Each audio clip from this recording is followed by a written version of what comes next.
دیکھیں جیسے مچھلی مارکیٹ کے حوالے سے آپ نے سوال کیا ہے، مچھلی مارکیٹ ہے، گوشت مارکیٹ بھی ساتھ میں،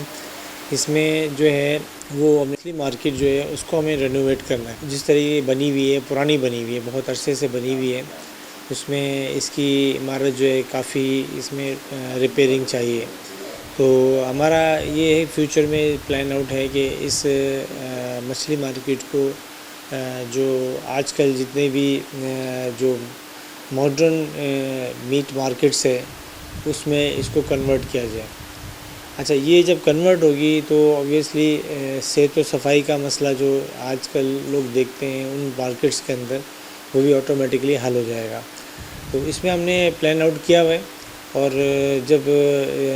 میٹ مارکیٹ ہمارے لیے ایک بالکل ہمارے لیے بھی ایک چیلنج ہے، کیونکہ جو وہاں پر جس طریقے سے جو مچھلی سیل ہوتی ہے اور لوگ وہاں پر آتے ہیں اور اس کی بڑی ڈیمانڈ بھی ہے،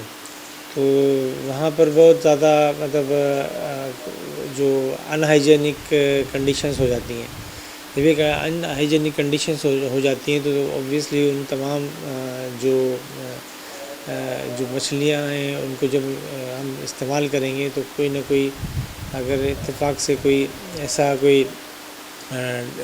چیز ہو جائے اس میں جس سے لوگوں کو مطلب بیمار پڑ جائیں، تو ہم کوشش کر رہے ہیں کہ کوئی ایسا پلان آؤٹ کر لیں کہ یہ جو ہماری مچھلی مارکیٹ ہے اس کو ایک ماڈرن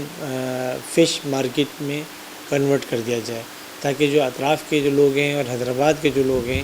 وہ یہاں پر آئیں اور یہیں سے خرید و فروخت کریں۔